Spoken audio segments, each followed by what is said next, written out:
All right, so what I want to do now, the better part of this, is to introduce you to the pathogens. All right? And the way I'm breaking, and certain selected diseases, the way I'm breaking it up is I'm going to talk very briefly about something called prions, then viruses, bacteria, fungi, and then lastly parasites. And then we'll call it quits after that. Okay? Now, overall, the way the sizes are, prions are very, very small. They're really not microorganisms. They're more of proteins that can cause problems. So they're molecules. And they're very small. And then you've got, so you have amino acids over here. Prions would be the next thing. Then viruses, and then bacteria. Okay? And then when you get into things that you can almost see with the naked eye, fungi. Okay? You could get into parasitic worms, tapeworms and stuff. And that's where that goes in here. So you have an idea of size.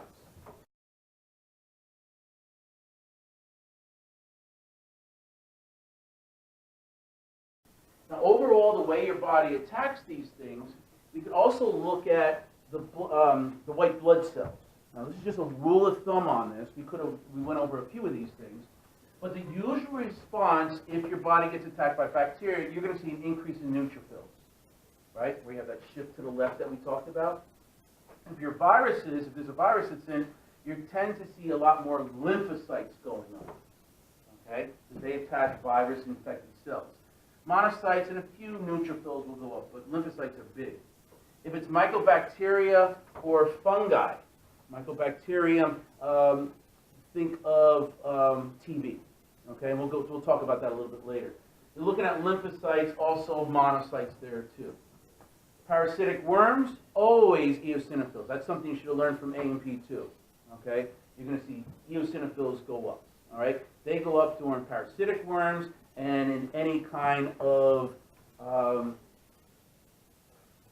allergic reaction. Like people with asthma, you will see eosinophils, but we'll talk about when we get to respiratory, okay? And protozoa, things like plasmodium, a rule of thumb. Malaria, you'll see lymphocytes also go up for them. Okay? Just a rule of thumb. So let's start talking about these pathogens and see if I can bring together a lot of this stuff for you. Prions, very short and brief about this. Prions are simply just molecules. They're much smaller than bacteria, or smaller than viruses. They're really just proteins that can't really multiply itself. All right? They don't have DNA in them, per se. But basically, it's a corrupted form of a normal brain protein. So we refer to it as a prion protein, all right, or PRP. We don't know why they're there. They're corrupted. They've somehow something changed them, and they're going into your. They start causing problems in the brain. Okay. There's no DNA. They have no metabolic functions. They can't do those things. All right? They reproduce by making more corrupted. Wherever it's coming from, it makes more. It's like there's some factory in the brain doing that. But we don't know what's going on. So they cause degenerative brain diseases that are chronic. This is where we got Creutzfeldt-Jakob disease. Basically, you go into a psychosis with this. This is very rare. We see also the so-called mad cow disease in animals. I know you heard all about mad cow disease. All right? Now, the only way you can get this transmitted from one person to another is simply eating someone else's brain. Okay? Now, let me just also tell you this too. Creutzfeldt-Jakob disease is found in humans.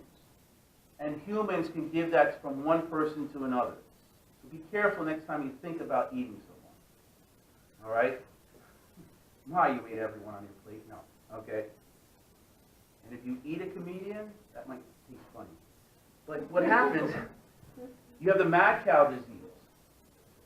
The PRP in that is in the brain of the cow, but you can't get that because you don't have the same brain of a cow. So, what I'm trying to say here is that humans cannot get mad cow disease. It's impossible. They can get Creutzfeldt-Jakob disease, but it's extremely rare unless you're eating someone. Okay? Now, purposeful, I don't think anyone is doing that. And I would hope that you're going to a very well-respected restaurant and they're not doing anything funny with your food. Does that make sense? All right? But there are countries that are cannibal, that have cannibals there. And that's where we see it. The only way you can get it is eat someone else who has it. That's why we don't see this disease. So why am I telling you about this? Well, it can only be transmitted eating contaminated food. Okay? So why am I saying? Well, prions is another way you can get the disease, and it's infective like this. You're eating brain from one person to another.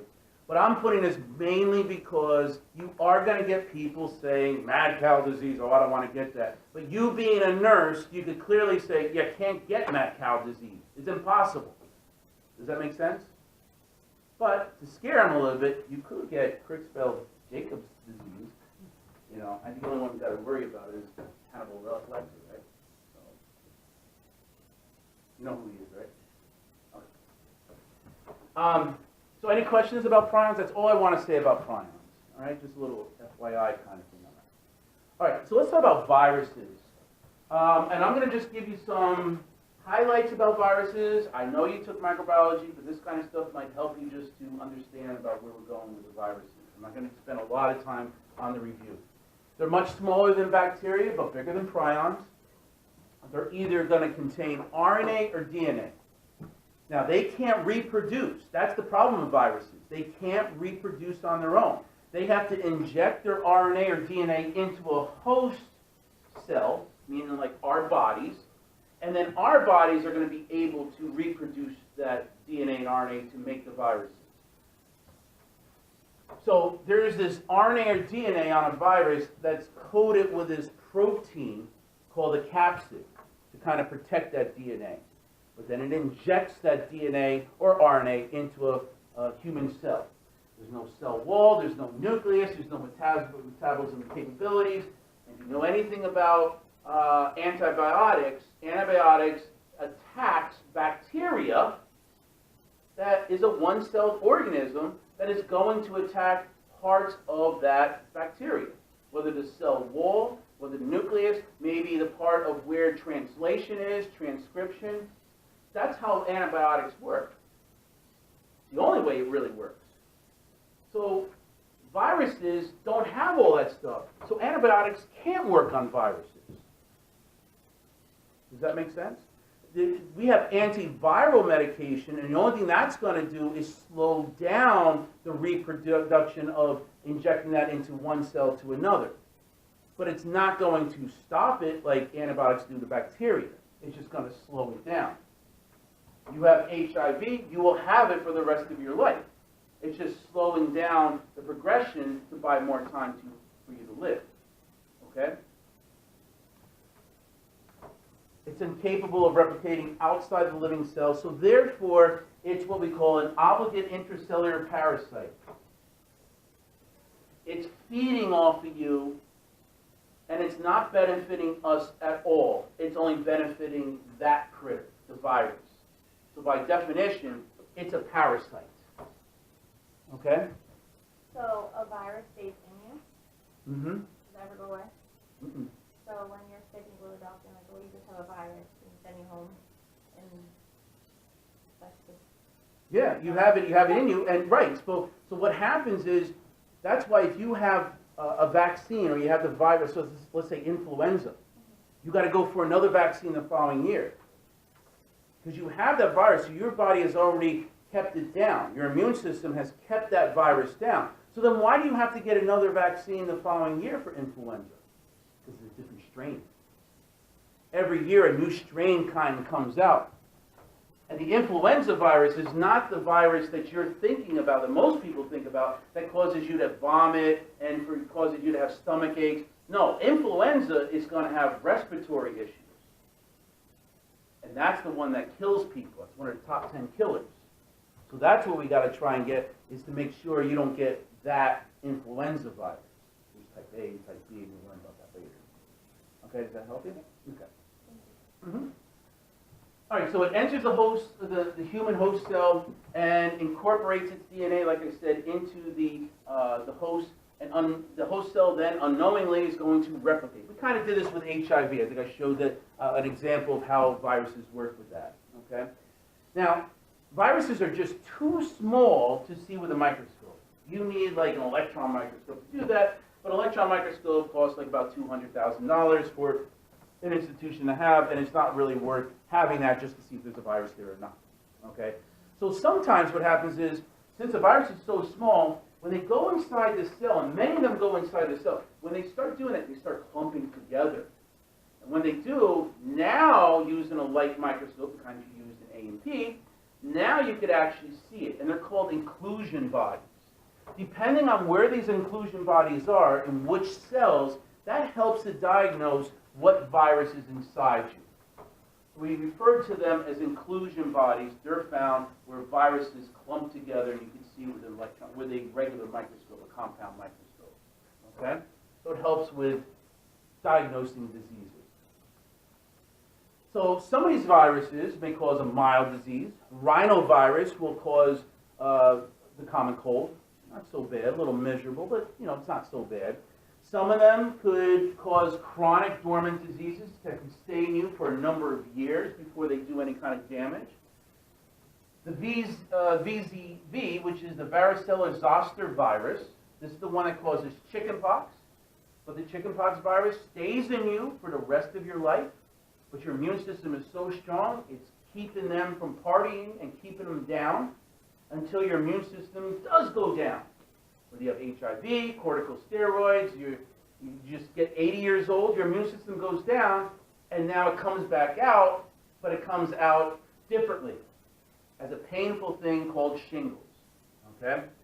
HIV, as you know, can stay in you for a number of years before it actually shows signs and symptoms. The hepatitis B virus also you can get, but it might not show up as signs and symptoms until later in life. Okay? We also have some viruses that can cause cancer. We talked about those. It was in the cancer talk. The HPV, the one that you see quite often now on TV commercials, can cause cervical cancer. That's human papillomavirus.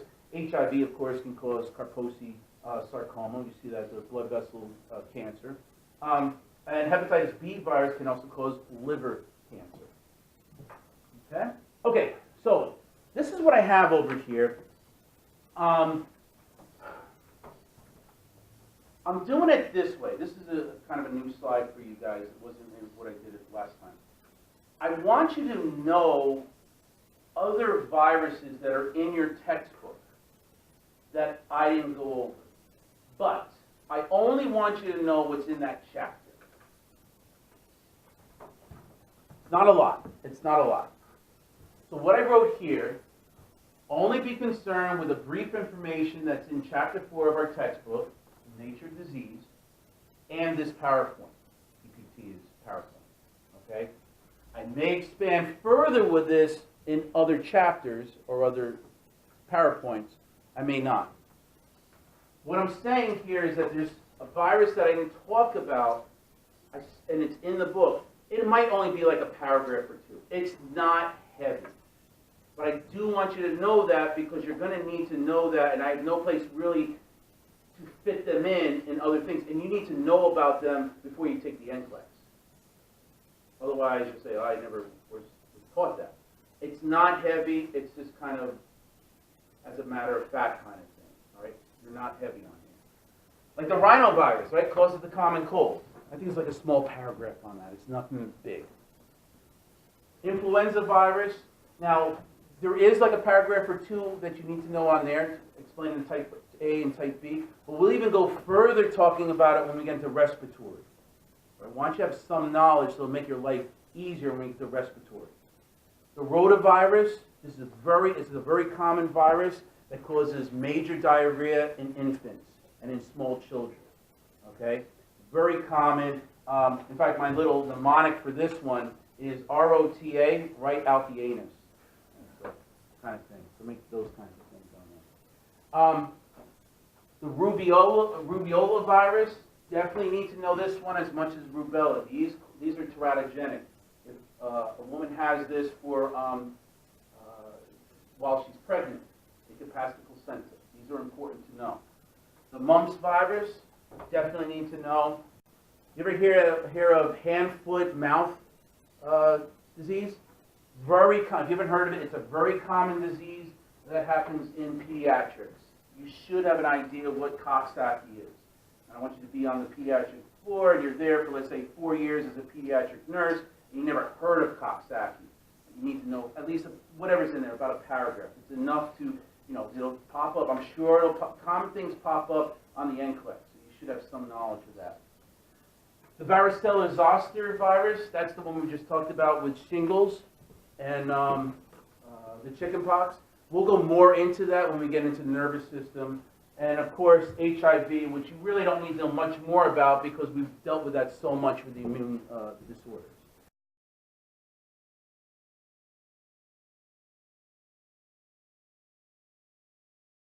So that's what I'm saying. You've got to know those. It's not heavy. We're talking about another 2 pages or so in your textbook, but you need to know. I just don't have the time to go over them here. Okay? Sound good? All right. So let's talk about bacteria. And by the way, I did that with all the other sections. With the bacteria, I listed those. Fungi, I listed those. Parasites, I kind of listed those also. To make your life easier, like a checklist to do. Okay? All right, so bacteria, classification of bacteria, you got to gram stain it, right? One way we could actually tell the difference between bacteria. Some of them also depend on how much oxygen they need. Okay, whether they need a lot of oxygen, like tuberculosis, or very little oxygen, okay? So that also helps to figure out what's going on. And the shape, whether they're circles or rods or squiggly spirals, that's going to help with doing all this. So gram staining, again, I'm not going to be heavy with this, but gram-positive bacteria, because they have a thick cell wall, it stains a little bit different and will stain purple, okay? We also have gram-negative bacteria, because they have a thinner cell wall, they tend to stain pink. So what it looks like, and this is just a refresher, not going to ask you about this.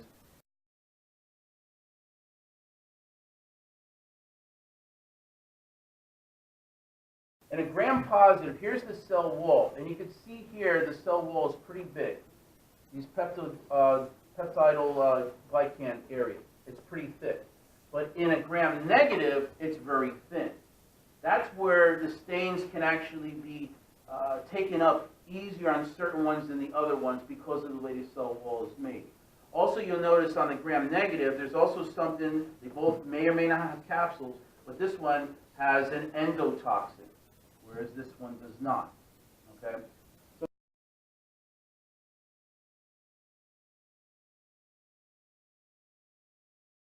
again, just to get an idea of what that looks like. All right? This too will help you as a refresher, differences in the structures of gram-positive versus gram-negative bacteria.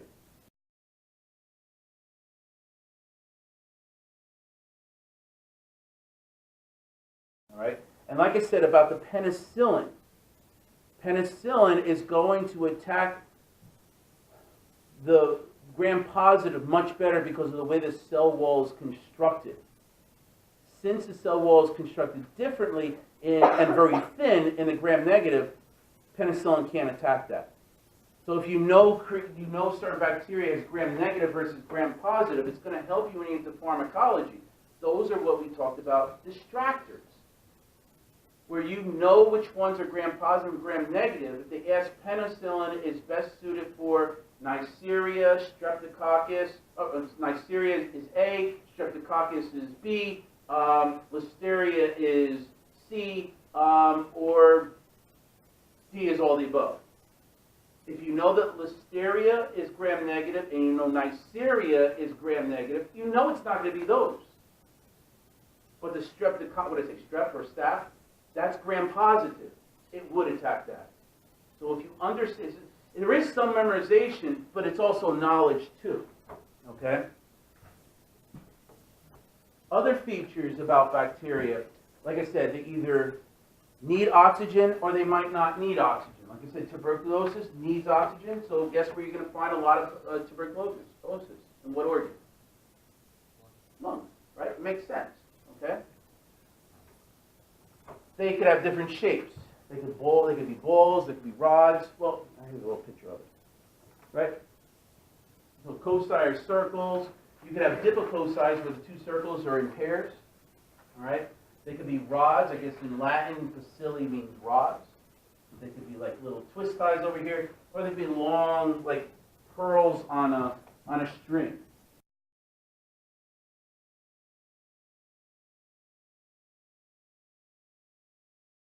When you see pearls on a string and they're purple, that's going to be streptococcus. But when you have balls that are in clusters of grapes, that's staphylococcus. So when you first test you're going to do is you're going to do gram staining, so you know it's gram positive, gram negative, and you see that these are all purple and they're in a strain, they're in a line like this, you already know it's a streptococcus. So when someone spits up, let's say you need a sputum culture, which is basically the deep down, not the spit, but the deep down. And when you ask someone for a sputum culture and they have pneumonia, they're going to be able to bring up the mucus from deep down in their lungs. They'll be able to do that. You won't even have to ask. It's easy for them to do that. When they do that and they look under the microscope, because we could have staph that causes pneumonia, we could have strep that causes pneumonia. So we got to get the right medication for them. They go under the microscope, they see this, they know it's staph, they look at this, they see it's strep. Easy. Does that make sense, right? All right. So again, hopefully that's all kind of reviewed for you guys. I won't ask too much, but that should help you to understand where we're going with this, trying to put things together. So some pointers, these are just kind of bullets to help you along with this. Staphylococcus and streptococcus are both gram positive. These are purple up here. I'm trying to make them purple so you could associate that with gram positive. Gram positive bacilli are rods. They cause diverse infections. Think of a wide range of different infections that could happen. Neisseria, and I kind of made that in pink. You can see it better on the monitor of your computer. Neisseria are really the only important gram-negative foci you got to be concerned about. Okay, those are the ones that cause disease. There's a lot of other ones that'll be out there, but they won't cause human disease. So Neisseria, when you think of Neisseria, think of gram-negative foci. They might say gram-negative foci is happening in this person with sexually transmitted disease. You know if they have Neisseria gonorrhea, right? They'll throw syphilis. You know syphilis isn't there. It's caused by something else. So just keep in mind Neisseria is the one that causes human diseases. Most gram-negative bacilli cause intestinal or respiratory infections. Okay, that's gram-bacilli. All right. Neisseria is the dipofoci, so they're the foci. Rickettsia are transmitted by insect bites. We also have spirochetes, are corkscrew-shaped bacteria. These are the ones that actually cause Lyme disease. We'll talk about later. Some infections are caused by a mixture of organisms. All right, and we'll talk about those too. So it just gives you some bullets there to help you along with that. All right, and Mycobacterium causes chronic infections. This is the one that causes tuberculosis. Okay, also causes leprosy too. So keep that in mind too. All right, streptococcal diseases.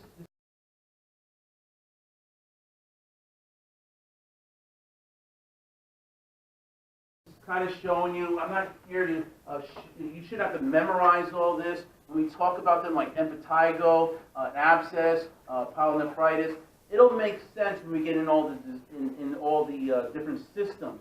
But I'm just showing you that streptococcal diseases is kind of a widespread thing. One can cause strep throat, and most of the cases of strep throat, you don't need antibiotics. It'll actually, your immune system will take care of it.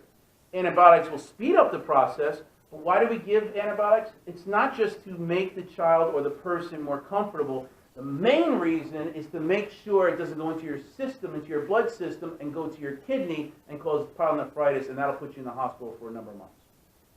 So that's the real reason why we have to do that. In most cases, it will resolve by itself, but it's so easy to fix with just simply penicillin or penicillin derivative that we would just do it that way. Okay? Staphylococcus aureus will cause these things in here.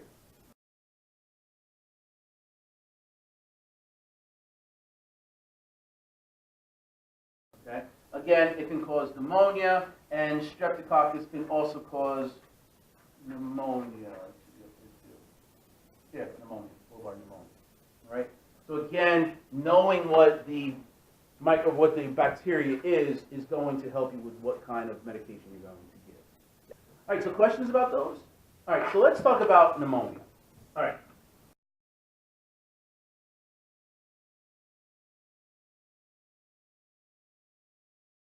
This is the same kind of lecture I give my students in A&P 1. So I'm going to give you that same thing, but I want you to understand this as it comes together here. So we're going to look at a alveolus, which is an air sac of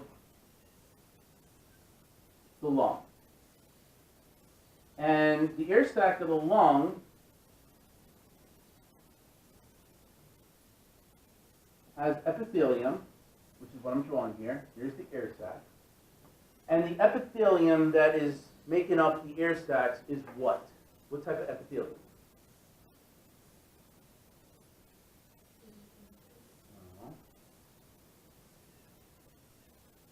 Very thin, one layer.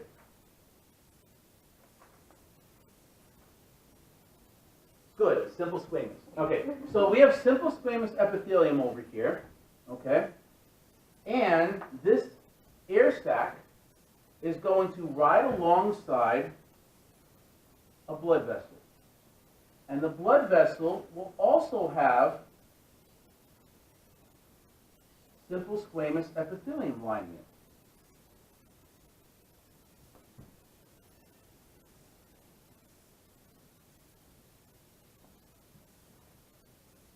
So this is one cell, just to get you a picture. That's one cell. There's the nucleus.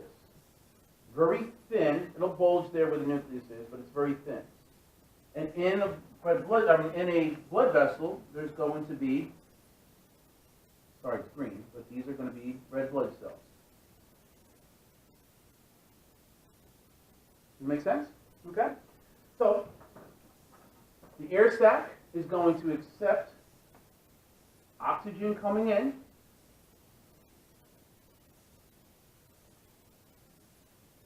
And you're breathing in a high bolus amount of oxygen. There's more oxygen here than there is in the bloodstream. So it's going to go from a high concentration to a low concentration. What's that process called? Simple diffusion. Good. Okay. So simple diffusion is going to go from a high concentration to a low concentration. And it can do that very easily. And it's very efficient because this is really thin. It's going to pass right through there to go into the bloodstream, onto the red blood cell, the hemoglobin. Lo and behold, that's good. And there's also going to be carbon dioxide. Right? The waste product after doing cellular respiration. And it's going to be very high in the bloodstream. Now, we do breathe in carbon dioxide, but not a whole lot. There's more in the bloodstream than there is in the air sac. So that carbon dioxide is going to go from a high concentration to a low concentration, and that process is called simple diffusion. Good. And that is going to go from here, right through there, out there. So simple squamous epithelium, its function is simple diffusion or gas exchange. Oxygen for carbon dioxide. See? That's how it works normally. And it's because it's simple squamous epithelium. It's very thin. You don't want it to be simple cuboidal or stratified squamous. You don't want a lot of layers there. Because then all that oxygen has to go through all of those layers. By the time it gets on onto the red blood cells, you'll probably be dead. You want it to be very easy to pass from one side to the other. Does that make sense? Mm-hmm. All right, now, let's talk about pneumonia, or what my father calls ammonia. Wrong. Pneumonia. So what's happening here in pneumonia is that for some reason you're bringing in bacteria, and that bacteria is going to attack your alveoli. What's the first thing that's going to happen? You know, the cardinal signs of inflammation. And inflammation will occur. These cells are going to start swelling and getting thicker, right? Swelling is one of the cardinal signs of inflammation. They're going to get thicker. Does that make sense? The spaces are going to open up, allowing more white blood cells to go into that area to fight the bacteria. So you're going to get inflammatory cells in there. But what's going to follow the inflammatory cells if we open up the spaces in between the cells? What's going to follow that area? What's going to follow the neutrophils? Water, right?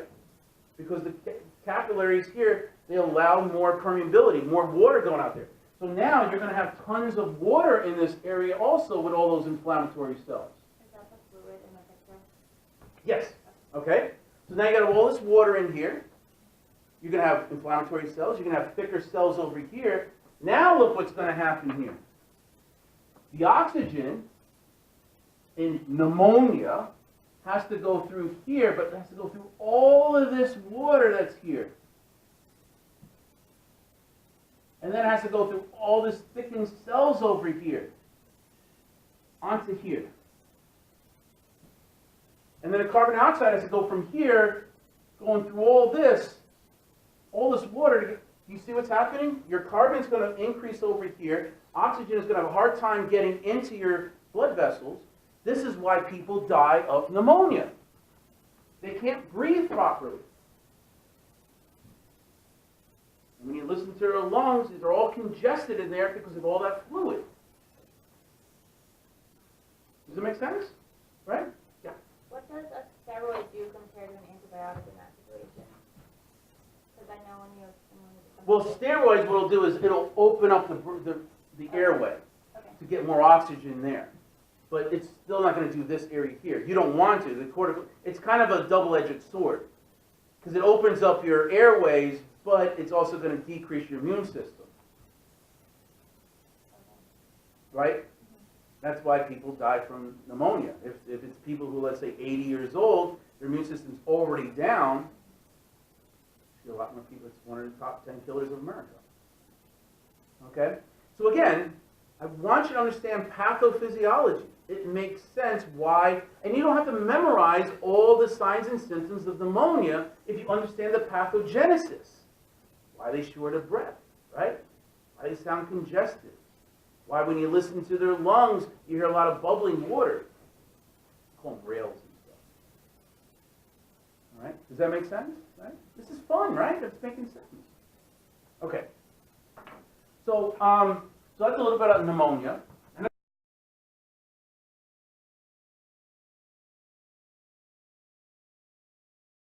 That's the same talk I give my AMP1 students. Yours, but I'm just saying, I do a lot of pathophysiology in my AMP. Get you ready for pathophys. Okay, so the other things you would do is chest x-ray. Now, a rule of thumb, it doesn't always appear this way, but rule of thumb to help you along. If one of the lobes is affected, chances are the pneumonia is from a bacteria. If you see both lungs being filled, chances are it's viral. It's not 100%, but it's a good rule of thumb that would help you if you read a clinical case. Okay? When you look at a chest x-ray, if you could see right through it, then air is right through there, and it would appear as black. Okay? But if there's a lot of water there, consolidation, it'll appear something solid. It'll appear white. Rays are difficult to get through there. Like bone, you can see them as white because rays are difficult to go through a solid thing. What is this massive tissue that's over here? Down in between your lungs. Heart, right, okay. So that's what's going over there, okay? So here, we're looking at one lobe is affected here, the upper right lobe of the lung.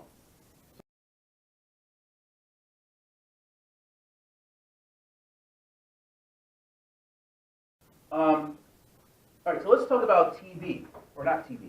That is the question now. Tuberculosis. Okay, tuberculosis, some statistics you should know about this.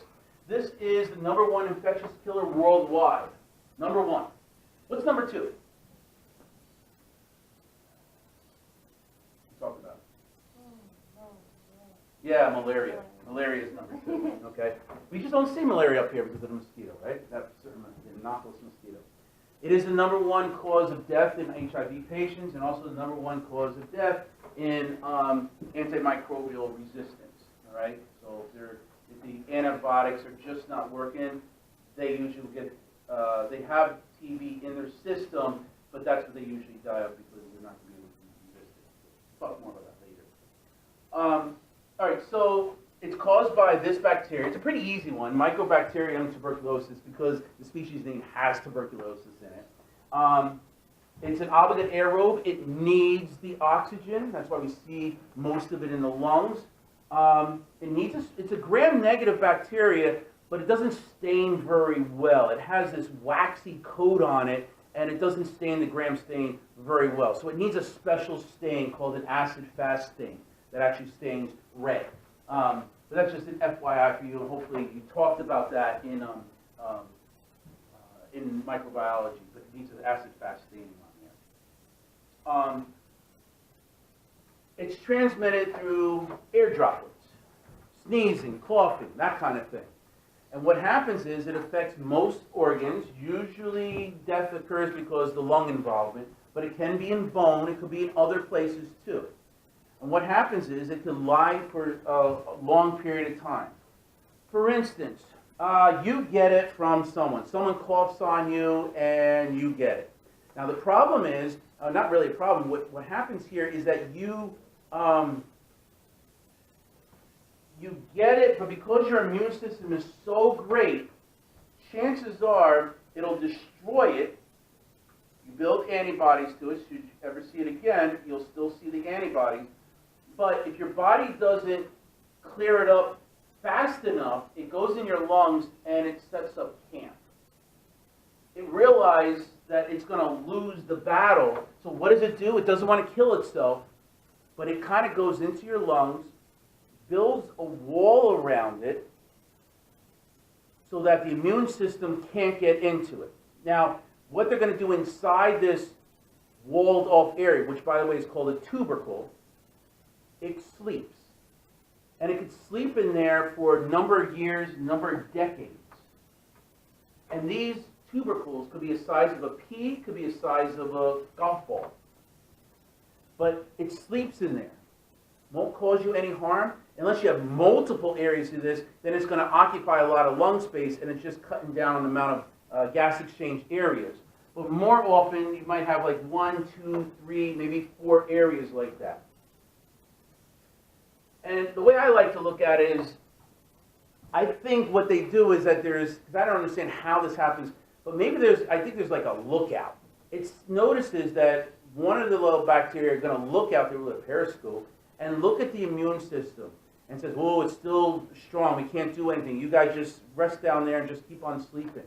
Until they see the immune system go down, whether you're on corticosteroids, whether you have HIV, whether you are just getting older in age, 70, 80 years old, and your immune system goes down. Now that little lookout says, hey guys, let's wake up. So now you're going to wake the sleeping giant. And now it knows to go out into the bloodstream, knowing that the immune system is going to be low. The problem is, as it goes into the bloodstream, it's going to go all over your body, but it's going to leave a big crater there that's bleeding. And those people will be coughing up blood.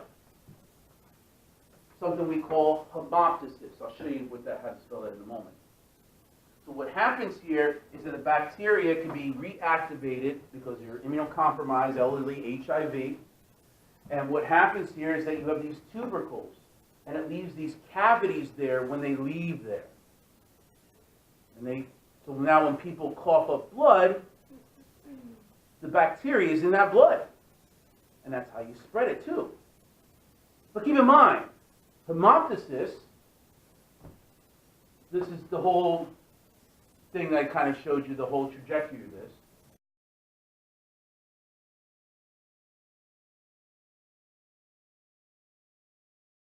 The signs and symptoms here, most cases, you're asymptomatic because your immune system took care of it. Or there's just a tubercle there and you're fine. So most cases, you have no symptoms. Or dyspnea. Dyspnea, what does that mean? What does dyspnea mean? What's that? No. Okay, what if I ask you, what is sleep apnea? You can't sleep. Why can't you sleep? What happens? So you stop breathing. That's it. So A means without, nia means breathing. So now if you have dyspnea, that's breathing that's dysfunctional or abnormal, i.e. shortening of breath. That's a different SOB than you think. Short of breath. That's what's happening. So when you see dyspnea, and you see that in a case study, you get short of breath.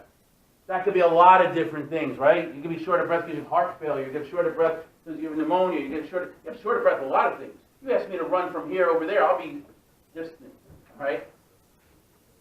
Get a cough over here, hemoptysis, coughing up blood. That doesn't mean you have TB. That's on your differential diagnosis. You could have lung cancer. You could have left heart failure that can cause this. So you've got to put that all together. When you read a case study, here's someone who's got HIV, who's 35 years old, has shortness of breath, who's got hemoptysis, night sweats, fevers. You put that all together. You shouldn't have fevers for someone who's got congestive heart failure, right? You've got to put that all together. Pieces there, okay? And the way you could actually, and I'll get to your question, the way you could actually diagnose this is doing a PPD, right? That PPD is that little injection that gets done underneath your skin, right? I'm sure everybody here got a PPD done.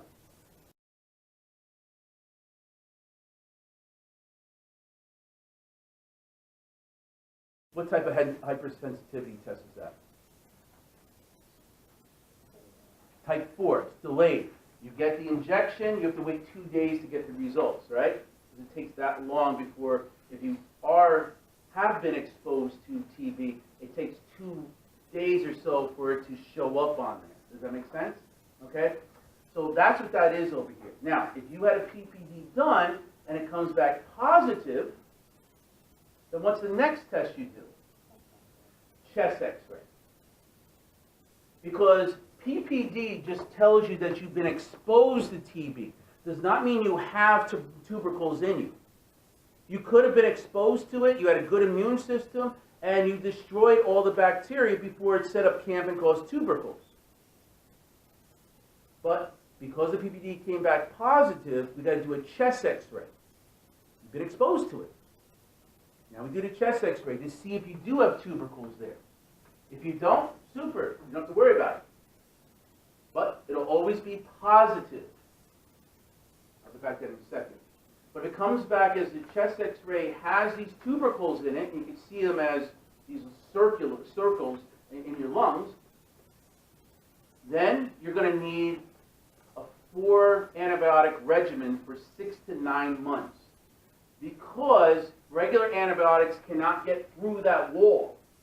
You need special antibiotics to get through there, and it's got to be given about 6 to 8 months, 6 to 9 months, until those tubercles disappear. But you will always, always have a PPD positive because you've been exposed to it.